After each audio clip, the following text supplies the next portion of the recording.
सबकी नजरें होंगी बस्तर में, कैसे निपटेंगे नक्सलियों से, बस्तर रेंज के आईजी ने एनबीटी को बताया। सिक्योरिटी जगदलपुर। जब छत्तीसगढ़ में पहले फेज की वोटिंग होगी तो सबकी नजरें बस्तर पर होंगी। बस्तर संभाग की सभी 12 विधानसभा सीटें के लिए पहले फेज में 7 नवंबर को वोटिंग होनी है। देश ही नहीं दुनिया की भी यहां नजर होगी, क्योंकि बस्तर नाम आते ही सबसे पहले नक्सली शब्द ही ध्यान आता है। भले ही नक्सलियों की संख्या और उनका प्रभाव कम हुआ है, लेकिन बस्तर के बहुत से इलाके अब भी बेहद संवेदनशील हैं। इस इलाके में सुरक्षित चुनाव कराना सुरक्षा बलों के लिए चुनौती तो होगी ही।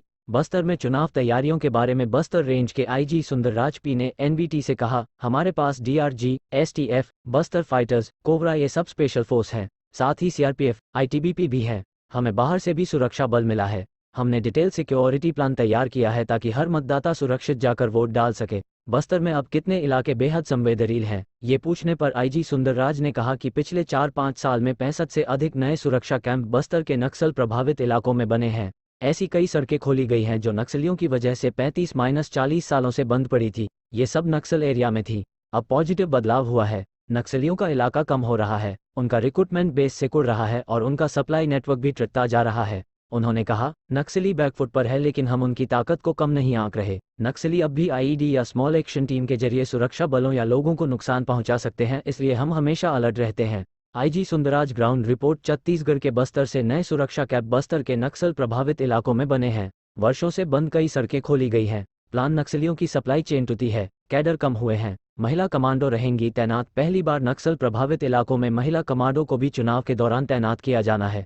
करीब 2 साल पहले बस्तर फाइटर स्पेशल फोर्स में महिला कमांडो की भर्ती शुरू की गई थी। उन्हें स्पेशल ट्रेनिंग दी गई है, साथ ही चुनाव की ट्रेनिंग भी दी गई है। ये महिला कमांडो नक्सल विरोधी कई ऑपरेशन शी का भी हिस्सा रह चुकी हैं।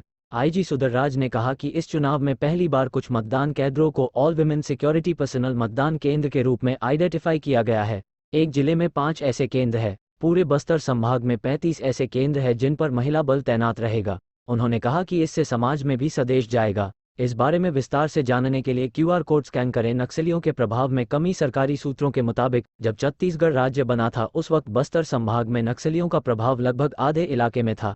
40,000 स्क्वायर किलोमीटर एरिया में से लगभग 20,000 स्क्वायर किलोमीटर एरिया एक तरह से उनके कब्जे वाला माना जाता था। मगर धीरे धीरे सुरक्षा बलों के लगातार चलाए गए अभियान की वजह से नक्सलियों का एरिया कम हुआ है। सूत्रों के मुताबिक अब वह 20,000 स्क्वायर किलोमीटर का एरिया घटकर 6,000 स्क्वायर किलोमीटर रह गया है। करीब 14,000 स्क्वायर किलोमीटर एरिया सुरक्षा बलों ने नक्सलियों से रिक्लेम किया है। नक्सल संगठन है वो धीरे धीरे कमजोर हो रहा है।